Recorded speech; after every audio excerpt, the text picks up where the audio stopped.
Pada subtopik kali ini, kita akan membahas tentang koloid. Pada jenjang sebelumnya, kita sudah belajar tentang campuran, di mana campuran ini dibagi menjadi dua, yaitu campuran homogen dan campuran heterogen. Nah, koloid ini merupakan campuran yang berada di tengah-tengahnya.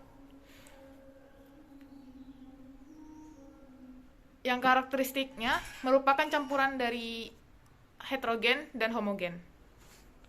Sebagai contoh, gula yang dicampurkan dengan air, maka gula tersebut akan larut ke dalam air dan tidak mengalami perubahan warna, sehingga gula dan air tersebut dapat dinyatakan sebagai larutan homogen.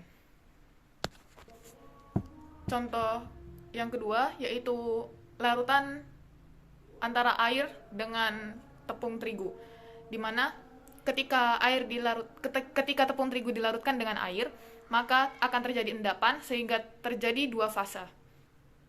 Hal ini disebut dengan heterogen karena terjadinya endapan dan juga perubahan warna. Dan contoh dari koloid adalah susu yang dicampurkan dengan air.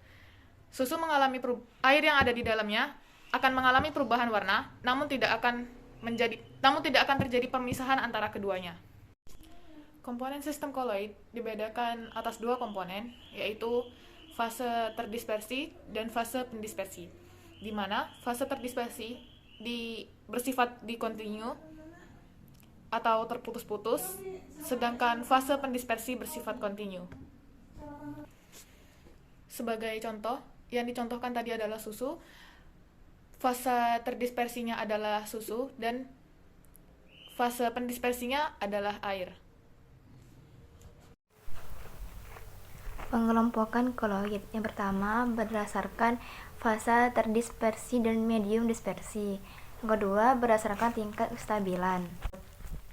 Liofil merupakan fase terdispersi, suka menarik medium pendispersi karena gaya tarik antar partikel terdispersi dengan medium pendispersi kuat. Contohnya sabun, deterjen, agar-agar, dan gelatin disebut hidrofil. Sedangkan liofob yaitu fase terdispersi, tidak suka menarik medium pendispersi. Contohnya sol belerang, sol sulfida, sol FeOH3+, dan sol logam disebut hidrofob. Perbedaan koloid liofil dan liofob.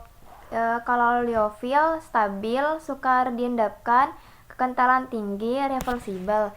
Sedangkan liofob kurang stabil, mudah diendapkan, kekentalan rendah, irreversibel.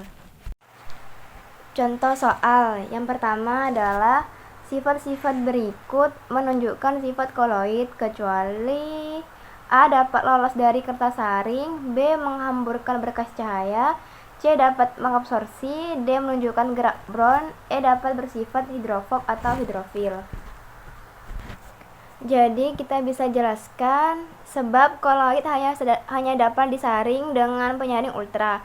Dan diantara sifat-sifat koloid antara lain yaitu efek Tyndall, yaitu peristiwa menghamburkan cahaya bila dipancarkan melalui sistem koloid. Yang kedua, gerak Brown, yaitu gerakan dari partikel dalam sistem koloid yang terjadi karena adanya tumbukan antar partikel tersebut. Gerakan ini sifatnya acak dan tidak berhenti. Yang ketiga ada elektroforesis, yaitu suatu proses pengamatan imigrasi atau berpindahnya partikel-partikel dalam sistem koloid karena pengaruh medan listrik. Yang keempat ada absorpsi, yaitu proses penyerapan bagian permukaan benda atau ion yang dilakukan sistem koloid ini mempunyai muatan listrik. Yang kelima ada koagulasi, yaitu suatu keadaan di mana partikel-partikel koloid membentuk suatu gumpalan yang lebih besar. Yang keenam ada dialisis, yaitu kemampuan koloid untuk memisahkan ion-ion dalam proses. Berdasarkan opsi di atas dapat disimpulkan bahwa opsi A yang salah karena koloid tidak dapat lolos dari kertas saring. Contoh soal yang kedua yaitu peristiwa berikut ini. 1. Pembentukan delta pada muara sungai. 2. Pemurnian gula pasir. 3. Penyembuhan sakit perut oleh norit.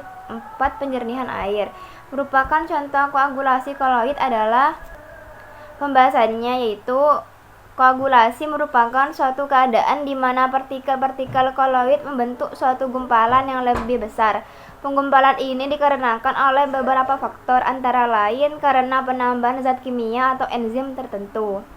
Contoh peristiwa koagulasi yaitu pembentukan delta muara sungai, yaitu penggumpalan karet dalam lateks dengan asam format, penggumpalan lumpur koloida dalam air sungai dengan tawas, koagulasi asap atau debu dengan koagulator listrik. Penyerahan air merupakan contoh koagulasi. Air umumnya mengandung berbagai macam zat kotoran yang terlarut seperti pasir dan lumpur dalam koloid. Jadi jawabannya yaitu yang C, yaitu 1 dan 4. Contoh soal yang ketiga yaitu di antara zat-zat berikut ini yang tidak dapat membentuk koloid liofil jika didispersikan ke dalam air adalah A. Kanji, B. belerang, C. gelatin, D. sabun, E. agar-agar. Pembahasannya yaitu koloid liofil merupakan suatu sistem di mana zat terdispersinya mempunyai daya tarik terhadap medium pendispersinya.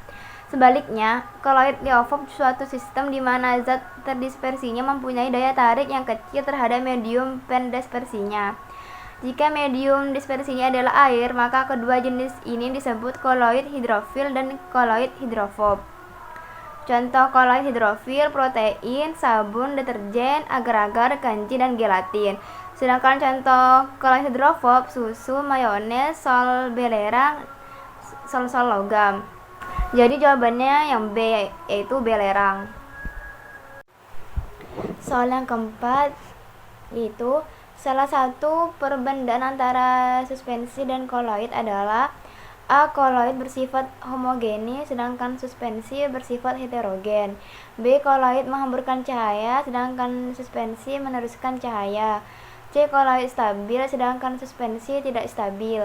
D. Koloid satu fase sedangkan suspensi dua fase. E. Koloid transparan sedangkan suspensi keruh. Jadi jawabannya adalah C, yaitu koloid stabil sedangkan suspensi tidak stabil.